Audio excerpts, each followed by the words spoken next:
the best experience as a rugby league player is running out in the Queensland jersey at Suncorp Stadium. And Hunt goes himself as he can, and he picks up another one.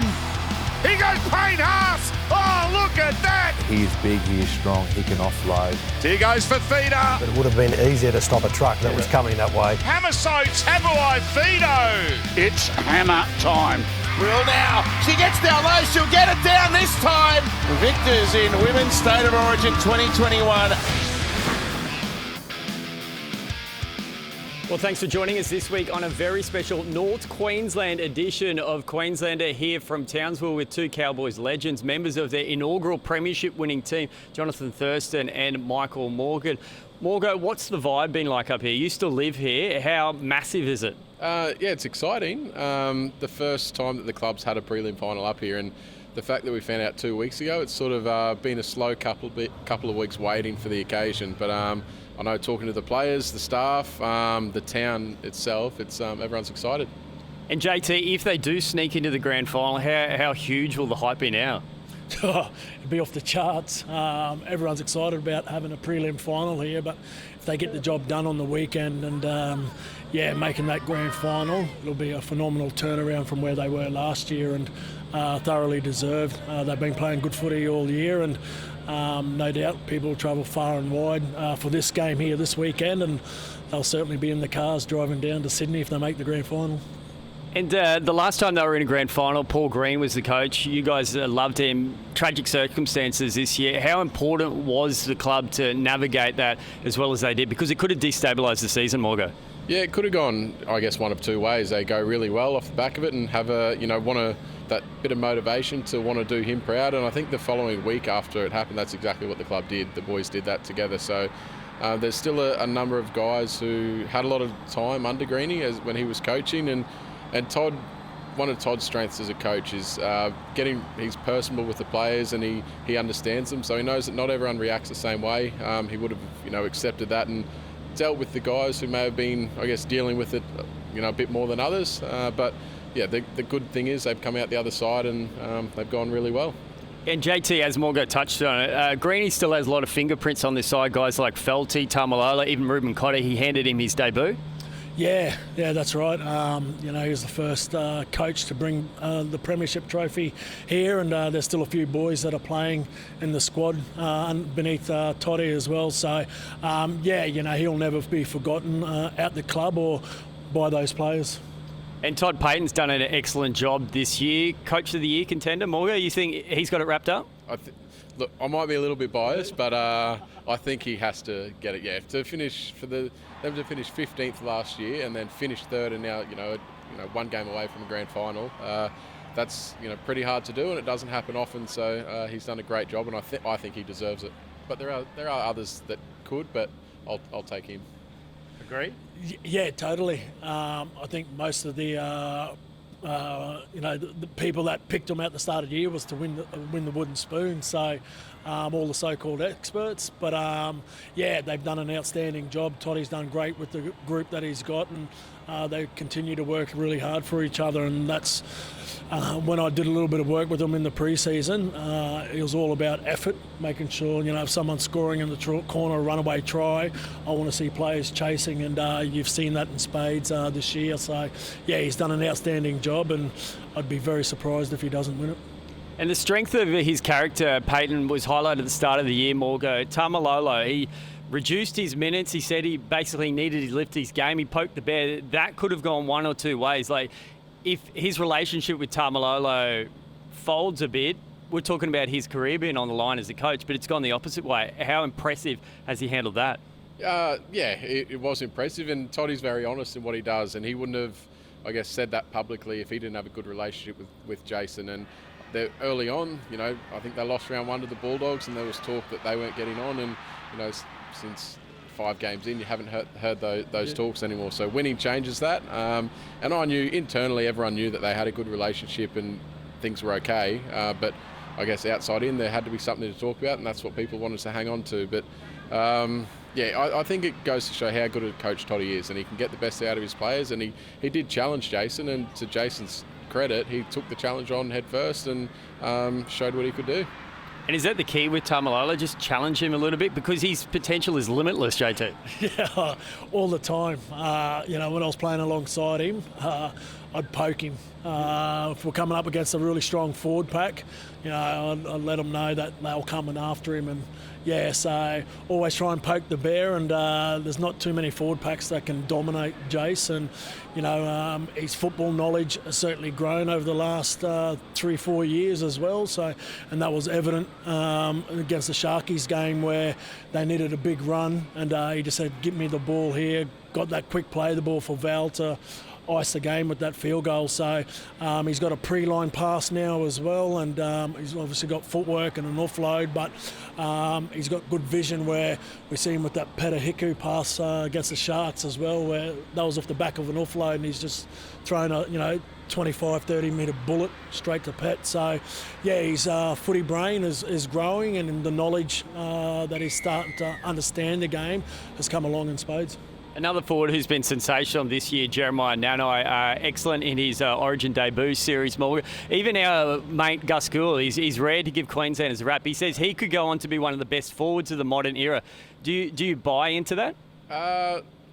Look, it's a lot of expectation, but he is a special talent, and I started the pre-season with him last year. When my first day back, he had started, and I didn't know who he was, and I found out a couple of weeks in that he was only 17, and I could not believe it.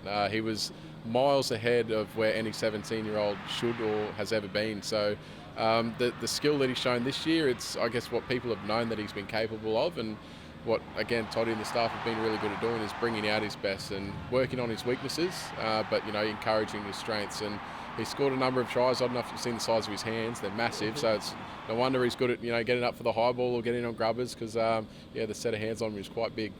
And as a half, JT, how beneficial is that? Because not only you can bomb to the corner, you can grub a kick, but that almost halfway kick with Nanai, how crucial is that for the Cowboys? Yeah, look, it's a tactic that most clubs use, and when you're coming up against smaller halves, you put it on the spot, and 9 times out of 10, Maya will get there. So, it's a tactic used by most clubs, and I think having Chad Townsend out the club has really helped develop Jeremiah's game as well. So, like Morgo said, there's not too many special talents around at that age. Suoliti at the Roosters, GI when he come through that time. So there's only a small handful that have a talent like that. So I think he's off contract next year too, so we need to lock him in. Get it done, JT said it. Same manager, so hey, talk to Sam. I'm on to it. He might be getting a cut out of that. So potentially he's in selection for World Cup. Morgo, which other Cowboys, if you're Mel Meninga, who do you think would be in your squad? I think Val would be a given with the year he's had in the centres. Ruben Cotter, maybe the way that he debuted in Origin and punched out 80 minutes in the middle, and he's shown this year that he's certainly up to that level of footy. Look, there could be a few more. Tommy Dearden's had a very good year in the halves, and obviously what he did for Queensland as well in Game 3. So, look, you could go through a lot and say, give reasons why you think they're a chance. But, yeah, it'll be a tough team to pick. Anyone he missed out on there, JT, or you agree with all them? No, I agree with all them. Those boys have come along in leaps and bounds. I totally agree with Val being one centre. Obviously, Tom Trbojevic is out.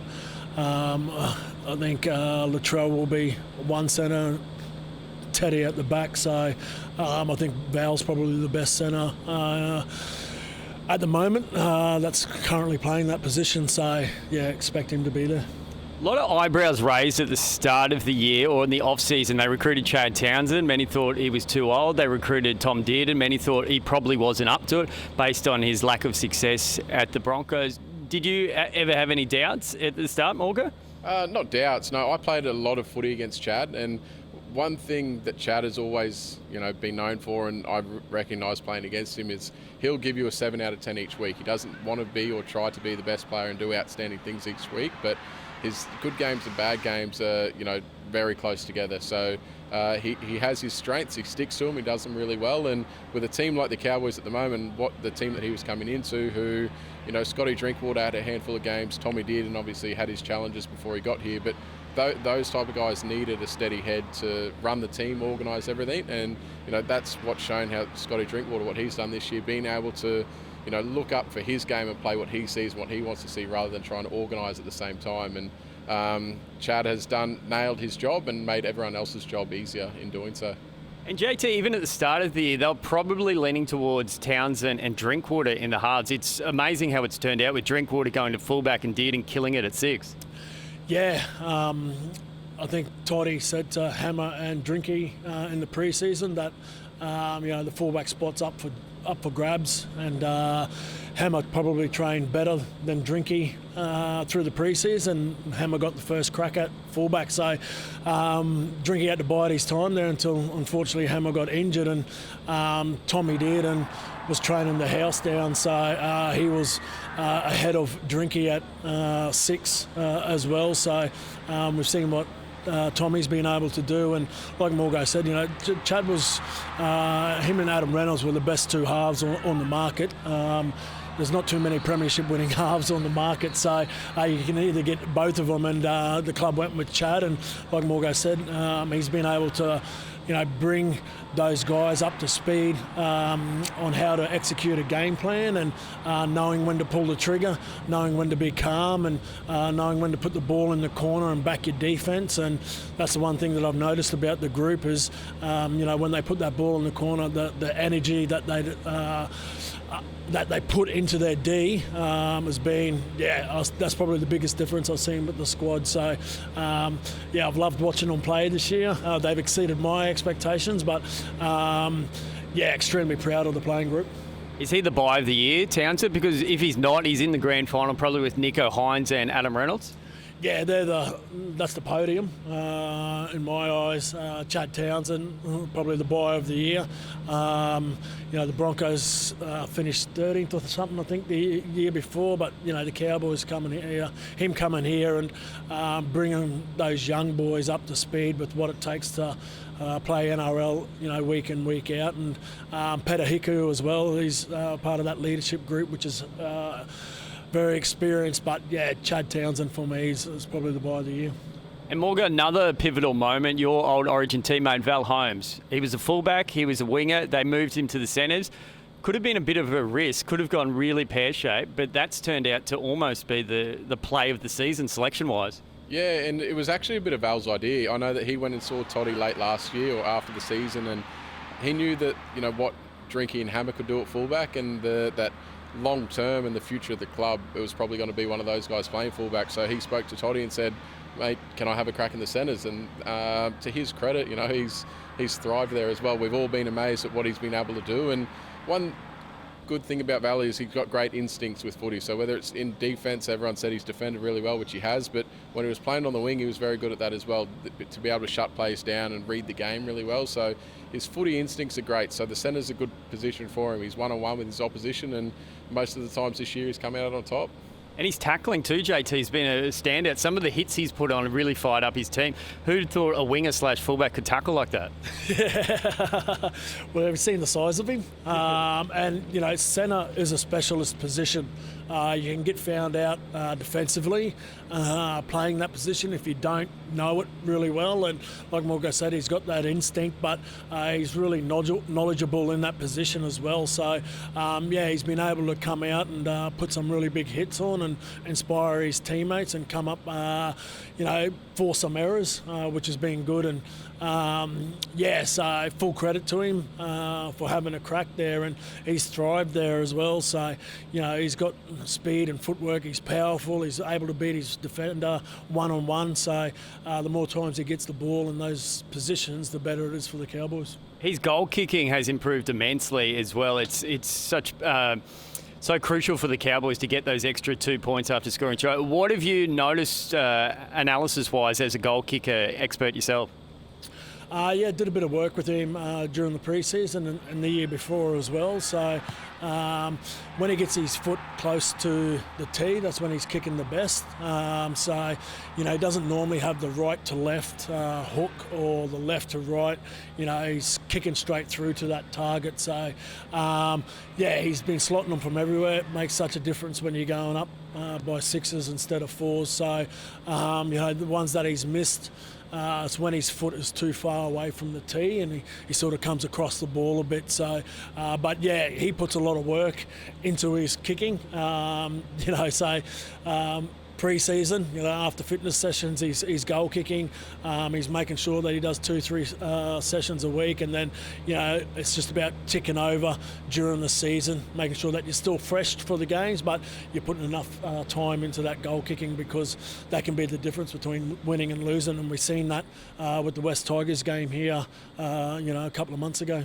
Yeah, when Felty was deliberately obstructed by those cheating Tigers players. He's been excellent at kicking field goals as well too, Morgo. Is he the best in the comp when it comes to game on the line, you think, now? I think so, yeah. Well, he's up there, and, without thinking off the top of my head, he'd be easily the top 3. But, the one against the Sharks the other week, I actually thought he missed it watching it on TV, because the way it was travelling off his boot, it didn't look great. But he hits it so well, hits the footy so clean, and he loves it. He loves that responsibility. He wants to take them. So I know that when that set happened, he was in there talking to Chad, saying, "I want to take this." And when he's a confident guy, Val. That's one thing he's got in spades, is confidence, and he loves the responsibility. And I seen, because I was on the sideline, and I seen him before the game warming up, and like Toddy said, he sprayed 3 of them from that position. So when we were getting close to that position, I was going, oh no, but he needs the big stage. When the big stage is there, he's ready to ice it. So he's starting to get the name Mr. Clutch. He even called himself that, actually, self-proclaimed. Some breaking news there from JT. If they are to be successful, the Cowboys on the field behind us Friday night, JT, what's the key to North Queensland getting a win? Look, defensively, they certainly need to be better than what they were against the Sharks, leaking 30 points. I don't think you'll get it done. And they got to make sure that they hold on to the ball. Everyone's talking about the heat and everything, but it's not just the heat, it's the humidity as well. So they'll expect that to be pretty high, and that's what makes the ball slippery. So, they need to make sure that they're completing at high 80s, keep the ball in play, try and move the ruck, getting their big Parramatta forwards,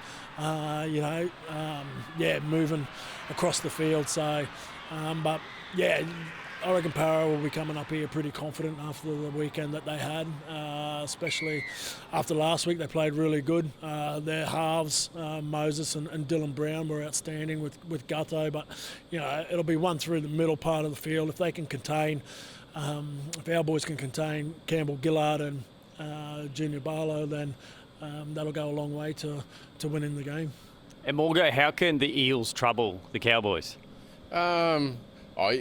Look, JT spoke about the heat. If they can, they'll come out physical, there's no doubt, and they probably have a bigger forward pack. I'm not too sure, mate. But they'll have to challenge the Cowboys through the middle, force a few errors, because when the Cowboys hold on to the ball in complete high, they do score points, and they score them particularly late in the game as well. That last 20-minute period is where they've often scored most of their points. So Parramatta, I'm sure, will know that. They'll want to stay with them, and they'll know coming into that part of the game, if it's close, they'll need to go up another gear, because the Cowboys do. So if they can match them in those areas, and it'll give themselves a chance. And the heat, is it as big a factor, JT? Like, the modern athlete in the NRL seems to be pretty fit, or is it almost a mental thing for the Eels coming up here? Oh, it's a bit of both. They played at the start of the year in Darwin, and obviously Parra didn't handle that too well.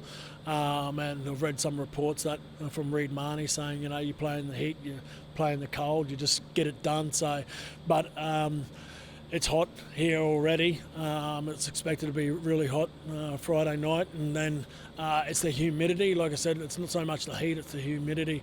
And once that humidity, the sweat start coming out, that's when the ball gets really slippery. So both teams will have to be mindful of their ball security, because if you start turning the ball over and you start building pressure, then the more tackles you make, the more times you're going to have to, make decisions, and then that takes the energy out of you for when you got the ball. So ball security will be at a premium, and whichever team holds the ball and completes at a higher rate, then it's going to give themselves the best chance of winning.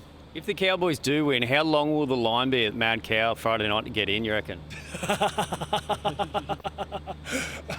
Have you still got a pass? I don't have a pass anymore. They'll so roll I'll out the have to red join carpet that. when JT strolls down after the game. Pass, so I'll have to see how I can get in. Well, just finally, before we wrap it up, a quick tip, Morgo. You guys are obviously going to tip the Cowboys. How many do you think they'll win by? And if they win, who's player of the match? I'll go Cowboys by, I'll say 16. I don't know a score, so now I've got to work out what's 16 points apart, so I'll say by 16. Man of the match, I'll say Tommy Dearden. Nice. How about you, JT? I'm going to go Cowboys by 1 and Val to be man of the match. Well, hopefully that's the case. Thanks for joining us, two Cowboys legends here, Michael Morgan and Jonathan Thurston. And make sure you watch it all on Nine's Wide World of Sports and the Nine Now app, the absolute blockbuster from North Queensland, the Cowboys hosting Parramatta.